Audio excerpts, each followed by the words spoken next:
Legends Forever with Smriti। चमकते सितारे और उनके रोशन जिंदगियों की कहानी सुनाने लेजेंड्स फॉर एवर पर आ गई मैं स्मृति। और हम मिलेंगे ऐसे विख्यात म्यूजिक कंपोजर डुओ से जिन्होंने फिल्मी जगत में एक से बढ़कर एक गाने तोहफे में हम सबको दिए 1963 से लेकर 1998 तक। ये है the one and only Laxmikant Pyarelal, जिन्होंने एक साथ तकरीबन 635 फिल्मों के लिए कंपोज किया। लक्ष्मीकांत शांताराम कुडालकर, इनका ये नाम इनके माता पिता ने इसलिए रखा क्योंकि लक्ष्मीकांत जी का जन्म लक्ष्मी पूजा के दिन हुआ था। मुंबई के स्लम से उभरे लक्ष्मीकांत जाने माने मैंडलिन प्लेयर हुसैन अली साहब से मैंडलिन बजाना सीखा करते थे और इस कला को और भी निखारा बाल मुकुंद इंदौरकर जी के साथ, और वायलिन बजाना हुसन लाल जी से सीखा। अब हुनर एक हो जनाब तो ही तो बात हो। जिक्र छिड़ा है music composer duo Laxmikant Pyarelal का। तो बता दूं, विख्यात ट्रम्पेटर पंडित राम प्रसाद शर्मा जी के सुपुत्र प्यारेलाल जो है 8 साल की उम्र से वायलिन बजाने की कला सीख रहे थे। तकरीबन 8 से 12 घंटे की प्रैक्टिस करने वाले प्यारेलाल जी वायलिन बजाने की कला को और भी पुख्ता किया एक गोवन म्यूजिशियन के साथ सीखकर, जिनका नाम था एंथनी गोंजाल्वेस। जी हाँ, ये गाना असल में है ट्रिब्यूट मिस्टर गोंजाल्वेस को, जो लक्ष्मीकांत प्यारेलाल जी ने 1977 के फिल्म अमर अकबर एंथनी के इस मन भावक गाने के जरिए दिया था। लेकिन साहब, इन दोनों की मुलाकात यानी कि लक्ष्मीकांत एवं प्यारेलाल जी की मुलाकात हुई कैसे? लता मंगेशकर एक ऐसी कड़ी थी इन दोनों के बीच जिन्होंने लक्ष्मीकांत प्यारेलाल जी को एक दूसरे के साथ जोड़ा था। बात ऐसी है जनाब कि लक्ष्मीकांत ने अपने मैंडलिन बजाने के हुनर से लता मंगेशकर को काफी इम्प्रेस कर दिया था। ऐसे में लता मंगेशकर जी के फैमिली द्वारा चलाई जा रही म्यूजिक एकेडमी जो बच्चों के लिए थी, सुरील कला केंद्र में लक्ष्मीकांत जी की होती है मुलाकात प्यारेलाल जी के साथ। इन दोनों का हम उम्र होना, एक ही पैशन जो कि था म्यूजिक शेयर करना, और कहीं न कहीं फाइनेंशियल हालातों का ठीक न होना लक्ष्मीकांत प्यारेलाल को करीब ले आता है। और फिर शुरू होता है इनके मेहनत करने का सिलसिला।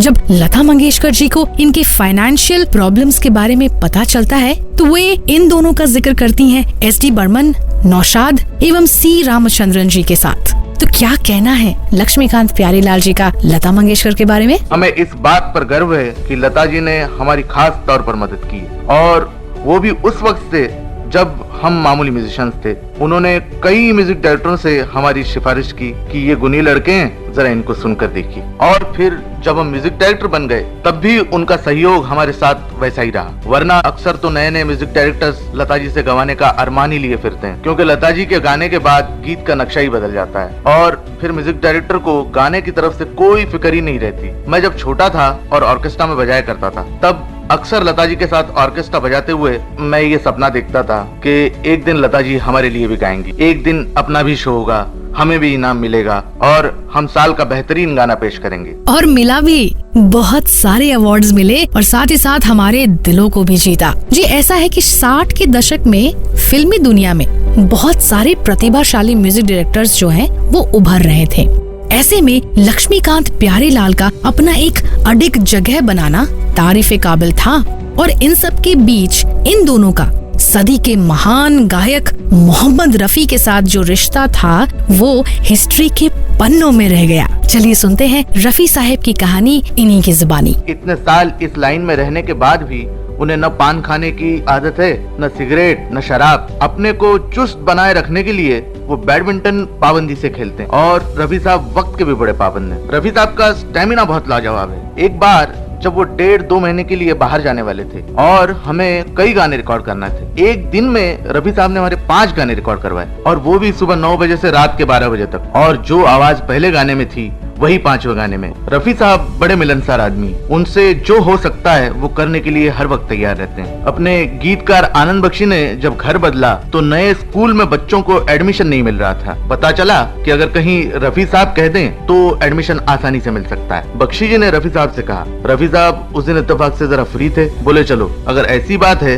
तो मैं खुद चलता हूँ। स्कूल में जब पता चला रफी साहब आए तो एक खलबली सी मच गई। रफी साहब ने प्रिंसिपल से बख्शी साहब के लिए सिफारिश की। उन्होंने उन्होंने कहा कि वो एक शर्त पर एडमिशन देंगे कि रफी साहब स्कूल के माइक्रोफोन पर स्टूडेंट्स को एक गीत गाकर सुना दें। और रफी साहब ने खुशी खुशी स्टूडेंट्स को एक गीत गाकर सुनाया। कितने खुशनसीब होंगे वो बच्चे। खैर, क्या आपको ये पता है लक्ष्मीकांत प्यारेलाल जी म्यूजिक डायरेक्टर रोबिन चैटर्जी से बड़े प्रभावित थे। रोबिन चैटर्जी जिन्होंने 1958 की बंगाली फिल्म लालू भोलू के लिए कंपोज किया था और इस फिल्म के सारे गाने गाए थे मानवेंद्र मुखर्जी साहब ने, तो इतने ज्यादा प्रभावित थे कि 1964 की फिल्म दोस्ती के लिए लक्ष्मीकांत प्यारेलाल जी ने मजरू सुल्तानपुरी के साथ मिलकर एक ऐतिहासिक एल्बम कंपोज किया और हम सबको मिला दोस्ती फिल्म का एक से बढ़कर एक गाना। और इन गानों को गाने वाले कोई और नहीं, the one and only Mohammed Rafi साहब थे। और क्या आपको ये पता है कि इस एल्बम के गायकी के फीस के रूप में मोहम्मद रफी साहब ने लक्ष्मीकांत प्यारेलाल जी से महज 1 रुपया लिया था। भाई, जिनकी आवाज हम सुन रहे हैं वो है लक्ष्मीकांत साहब। और क्या कहना है उनका प्यारेलाल जी के बारे में, जिन्होंने एक जैसे गाने तो कंपोज कर दिए, पर क्या कोई ऐसी बात थी जो इन दोनों के बीच अलग अलग थी? एक दो चीजें ऐसी हैं, मसलन प्यारे को कुश्ती देखने का बहुत शौक है जो मुझे बिल्कुल नहीं, और दूसरी ये कि उन्हें मालिश करवाने का बड़ा शौक है जो मुझे बिल्कुल नहीं। इसलिए अक्सर ऐसा हुआ करता था कि मैं रिकॉर्डिंग के लिए वक्त पर पहुंच जाता और प्यारे मालिश करवाने में लेट हो जाता। तो इसके लिए प्यारे ने एक तरकीब निकाली कि मालिश कराने के बाद वो अपना मालिश वाला मेरे यहाँ भेजने लगा और वो जबरदस्ती मुझे मालिश में लेट कर देता। प्यारे के बारे में एक खास बात ये है कि ऑर्केस्ट्रा बनाने में काफी महारत हासिल की उसने। वो जितने वक्त में कहेगा उतने ही वक्त में ऑर्केस्ट्रा तैयार करके दिखाएगा। और एक बात जो बहुत कम लोग जानते हैं, प्यारे खुद बहुत अच्छा गाता है, मगर कभी किसी के सामने किसी पार्टी में कोई कितना भी कहे कभी नहीं गाएगा। मालिश, तेल मालिश। 1967 में लक्ष्मीकांत प्यारेलाल ने मुकेश जी से गवाए बहुत सारे गाने। क्या कहते हैं मुकेश जी के बारे में लक्ष्मीकांत प्यारेलाल? चलिए सुनते हैं। आज भी मुकेश साहब की आवाज में वही ताजगी है, वही रोमांस है। बात यह है कि उनमें काम करने की लगन बहुत है, बड़ी रिहर्सल्स करते हैं और गाने को इतना अपना लेते हैं कि ऐसा लगने लगता है कि ये गाना कहीं उन्होंने ही तो नहीं बनाया। वो गीत को कई बार गाकर देखते हैं और जब तक खुद मुतमईन न हो जाएं, रिकॉर्डिंग कराते रहते हैं। इतनी मेहनत के बावजूद उनके माथे पर कभी शिकन नहीं पड़ती, कभी बोर नहीं होते, चाहे सुबह से शाम हो जाए। और ये देखकर बड़ी खुशी होती है कि अच्छा गीत रिकॉर्ड करने की जितनी लगन हम में होती है उतनी उनमें भी। यही तो है जी असली हुनर की पहचान। एक और जबरदस्त जुगलबंदी हुआ करती थी लक्ष्मीकांत प्यारेलाल जी की आनंद बख्शी साहिब के साथ। बहुत सारे हिट गाने दिए हैं इन दोनों ने साथ में। और एक मजेदार किस्सा है आनंद बख्शी साहब के बारे में जो बता रहे हैं लक्ष्मीकांत। अजी बड़ी शकी तबीयत रखते हैं, कोई किसी से आहिस्ता से कुछ कह दे और इनको परेशानी शुरू कि इसने क्या कहा। जब तक बात नहीं जान लेंगे बस बेचैन रहेंगे। आदमी बड़े डरपोक हैं, हवाई जहाज के सफर से घबराते हैं। एक बार उन्हें हवाई जहाज से मद्रास जाना था, सुबह सवेरे का प्लेन था। ये 3 बजे रात से टहल रहे थे कि मैं नहीं जाऊंगा, वो लोग आएंगे तो मना कर दूंगा। साथ ही साथ उन्होंने डॉक्टर से कई तरह की गोलियां भी ले रखी थी कि अगर समझो जाना ही पड़ा, प्लेन उड़े तो कौन सी गोली खाऊं, सफर में कौन सी गोली खाऊं और उतरे तो कौन सी गोली खाऊं। और ये एक बात अभी परसों की है, हम अपना म्यूजिक रूम खोलकर अंदर पहुंचे और बैठे ही थे कि कहीं से एक छोटी सी छिपकली निकल आई। अरे बस फिर क्या था, पल भर में बख्शी साहब अपनी डायरी और सिगरेट उठाकर दरवाजे से बाहर। वैसे एक निशानी फौज की है उनमें, वक्त के बड़े पाबंद हैं और इस बात से कभी कभी हम बेवक्त लोगों को बड़ी तकलीफ हो जाती। हमारा उनका साथ फिल्म मिस्टर एक्स इन बॉम्बे से हुआ। क्या आपको पता है इन दोनों ने हम सबके फेवरेट आशा भोसले जी के साथ तकरीबन 494 गाने बनाए थे। इनका सफर शुरू होता है 1963 यानी कि उसी साल जब लक्ष्मीकांत प्यारेलाल ने फिल्मी दुनिया में कदम रखा था, फिल्म हरीशचंद्र तारामती के साथ। और चलता है ये सफर 1996 के फिल्म औरत औरत औरत तक। इतना लंबा सफर तय किया प्रोफेशनली लक्ष्मीकांत प्यारेलाल जी ने आशा भोसले के साथ, पर फिर भी वे उनसे डरते थे। ऐसा क्यों?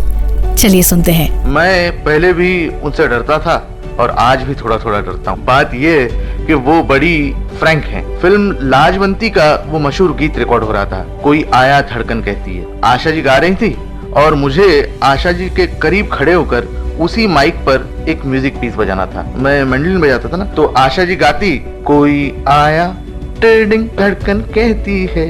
मैंने उनका पहले ही बहुत नाम सुन रखा था और उनसे डरता भी था। बस वो पीस बजाते वक्त मेरी जो हालत हुई थी बस मैं ही जानता था। कहीं कोई गड़बड़ न हो जाए, कहीं आशा जी नाराज न हो जाए। फिर जैसे जैसे परिचय बढ़ता गया उनका डर कम होता गया। इसके अलावा हमेशा संगीतकारों की मदद भी करती हैं। हमें याद है हमें फिल्म आए दिन बाहर के का वो गीत खत लिख दे संवरिया के नाम बाबू बहुत जल्द रिकॉर्ड करवा के देना था, क्योंकि वो फिल्माया जाने वाला था। हम सुबह आशा जी के पास गए और कहा, आशा जी ये गीत आज ही रिकॉर्ड करवाना है, बल्कि अभी। उन्होंने फौरन आकर 7 मिनट का वो गाना हमें बड़ी खूबसूरती से रिकॉर्ड करवा कर दे दिया। बाहर की तरह आए थे लक्ष्मीकांत प्यारेलाल हम सभी की दुनिया में, और आज भी इनके गाने हमारे दिलों में ऐसे घर बना चुके हैं जैसे कि बस ये गाने कल ही तो बने थे। और बोलना चाहती हूँ कि छुप गए सारे नजारे, क्योंकि ढल गया दिन, तो क्यों ना हम धीरे धीरे बोले कि कोई सुन ना ले। सुना तो हमने सबने, और जिया फिर से एक बार उन लम्हों को, गोल्डन इरा के लम्हों को, जो हम सबने लक्ष्मीकांत प्यारेलाल जी के चाहने वाले के हिसाब से जिया था। क्या आपको पता है 1998 में जब लक्ष्मीकांत जी का देहांत हो जाता है तो प्यारेलाल जी कहते हैं कि कोई शायद शुरुआत भी न कर पाए हमारे रिश्ते के गहराई को समझने की। हम दोनों सिर्फ प्रोफेशनल्स नहीं थे बल्कि भाइयों से भी बढ़कर थे, और इन दोनों भाइयों के करामती से म्यूजिक की दुनिया में एक ऐसा हलचल मचा जिससे हम आज तक भी उभर न पाए हैं और ना ही निकल पाएंगे। दिलों में रह जाएंगे लक्ष्मीकांत प्यारेलाल हमेशा के लिए।